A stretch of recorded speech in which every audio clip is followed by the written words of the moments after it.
Hello दोस्तों, कैसे हैं आप। उम्मीद करता हूँ अच्छे ही होंगे।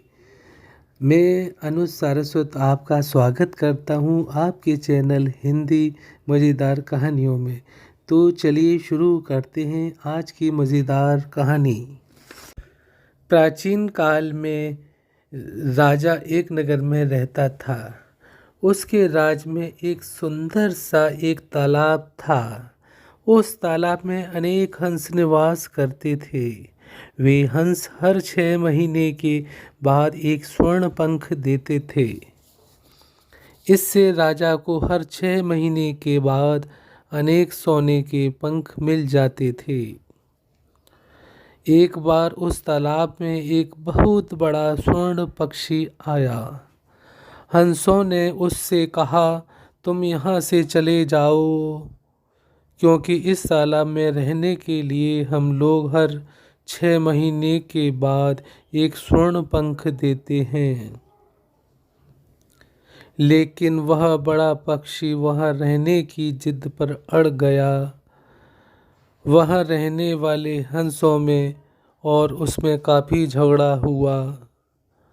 उस पक्षी ने राजा से जाकर शिकायत की, महाराज, इस तालाब में रहने वाले हंस किसी और को नहीं रहने देते और ये आप जैसे राजा को भी परवाह नहीं करते। यह सुनकर राजा अत्यंत क्रोधित हुआ। उसने अपने सेवकों को आज्ञा दी, सेवकों, जाओ और उन हंसों को मार कर मेरे पास ले आओ।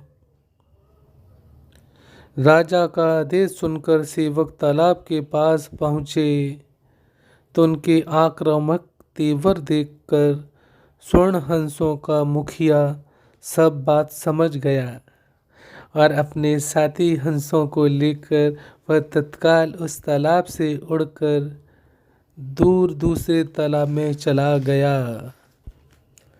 अब स्वर्ण हंस ही उस तालाब में रहने लगा, परंतु एक ही हंस से राजा को राजकोष में कोई भी धन की प्राप्ति नहीं होती थी, क्योंकि उसके कोई स्वर्ण पंख नहीं 6 महीने में निकल के गिरते थे जिससे राजकोष को कुछ धन की प्राप्ति हो जाए। जिस कारण राजा बहुत दुखी रहने लगा। तब जाकर राजा ने मंत्रियों की सभा बुलाई तथा मंत्रियों से सलाह मांगी। मंत्रियों ने कहा कि राजन, आपसे भारी भूल हो गई है। आपने बिना सोचे समझे स्वर्ण हंस की बातों में आकर विश्वास कर लिया, जिससे आज यह हालत हो गई है कि स्वर्ण पंखों से हमें वंचित रहना पड़ रहा है तथा राज्य को भारी घाटा हो रहा है। राजन, अब आपसे यह निवेदन है कि उन हंसों के सरदार को मना कर हमारे राज्य में इस तालाब में बुलाकर लाएं। ये काम अति शीघ्र करना पड़ेगा, जिससे राज्य को फायदा होगा। इस कहानी से हमें यह शिक्षा मिलती है कि जिन कामों से आर्थिक हित जुड़ा हुआ हो उनको बहुत सोच समझकर निर्णय लेना चाहिए, नहीं तो पछताने के सिवाय हमारे हाथ में कुछ नहीं मिलता है। अब हमारी कहानी ख़त्म होती है।